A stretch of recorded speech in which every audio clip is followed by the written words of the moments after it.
তোকে দেখি মোর গন্ধগোল, বাবাই বলে বহু বানাবো, লাগাই দিল হুলস্থুল।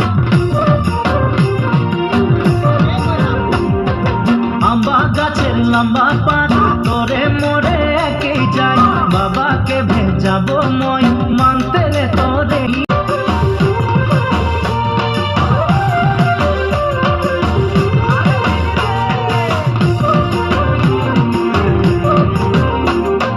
বাড়িয়ে পাকে কুন্দুরি কোম্পানি মোর চাকরি, খাওয়াতে পিন্ধাতে তোকে পারবই ভালো করে। ভালো লাগে শুনে বাসি শাশ শ্বশুরকে বুঝাবি, সময় বুঝে নিমক চা খাওয়াবি এক বাটি। ভালো লাগে শুনে বাসি শাশ শ্বশুরকে বুঝাবি, সময় বুঝে নিমক চা